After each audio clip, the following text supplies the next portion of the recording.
Hello out there, my name is Milesy and welcome to my channel. Today I'm going to talk about how there is no magical tool that will instantly make your art get better. And then I'm going to contradict myself and tell you about the magical tool I found that instantly made my art better. But seriously, no, there really isn't one. And I think that's a pitfall that a lot of people do fall into. I fell into it hard about 15-20 years ago when I started thinking I was getting serious into art. I was looking at what other people were using, and Prismacolor was kind of the brand of the day. So I managed to do enough commissions, really bad commissions, save up enough money, and I'd spent like $500 or $600 on Prismacolor markers and Prismacolor pencils. And amazingly, my art still sucked.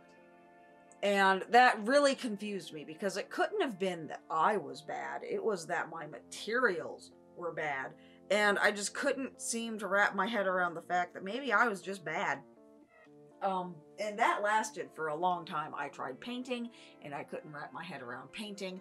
I tried a whole bunch of different other media and just nothing stuck. And I started getting really discouraged for a long time. And eventually got into that deluded area where I was just convinced that everything I did was gold and that people that tried to critique me were just haters. Like, I went through the whole gamut of all the things you shouldn't do as an artist. And at one point, when digital art kind of started to become a thing, my husband bought me a graphics tablet, just a no-name graphics tablet from Woot when Woot was still a thing. And I decided, hey, I'll try this. This is gonna be great, right? Because all of these really nice artists are starting to shift over to digital. And at the time, it was Corel or Photoshop that was being used a lot. And I think I got both of them. And my art still sucked. Like, nothing worked. I couldn't figure it out. I didn't know why my art still sucked. I didn't know why I bought this really nice software. I had a graphics tablet. It was obviously because my tablet wasn't a Wacom, so that was why it wasn't working. Obviously. So I got a Wacom. And surprise, it didn't help.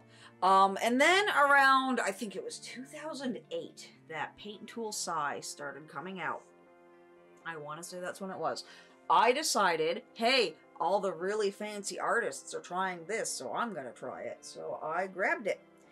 And I noticed right away two things. One, I didn't understand a goddamn thing in the menus, because if you've never used Paint Tool Sai, it has two languages, Japanese and really shitty English, and the English doesn't even speak English. So you kind of have to figure out Paint Tool Sai by using it, because none of the menus make sense.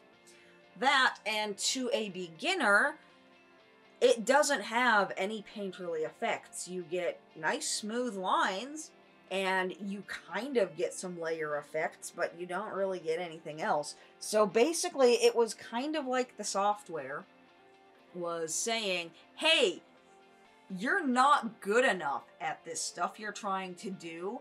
Why don't we go over here and start with this stuff that you are kind of good at? So it forced me to go back to the basics a little bit, which wound up being immensely helpful, more than I can possibly articulate. It was really weird because I wasn't able to try to emulate all of these big fancy artists I was watching online.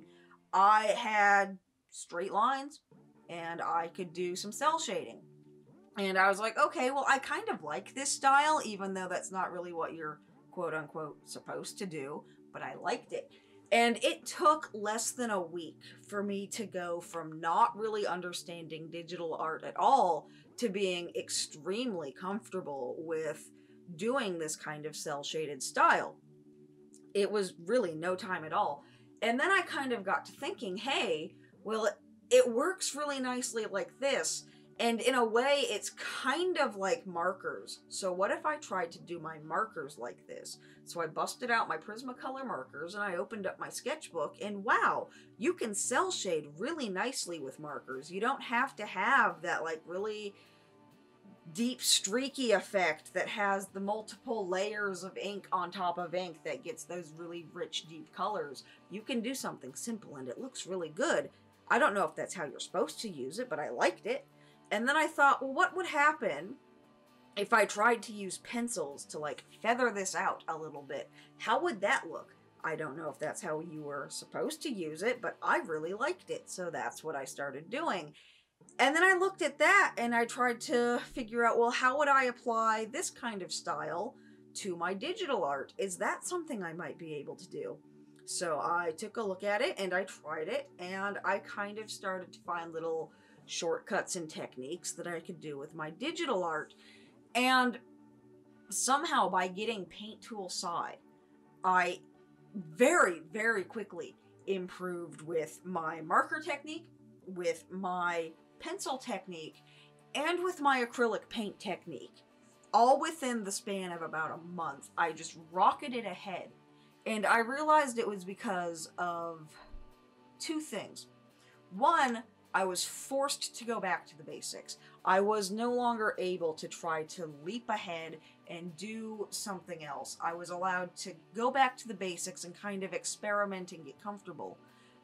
And two, it took away that fear of wasting materials, which I realized was just a deep, crippling fear. I had spent like $600 on all these markers and all these pencils, and I had these really nice paints, and I never wanted to use them for fear that if I did, I would waste them and I wouldn't have the money to replace them.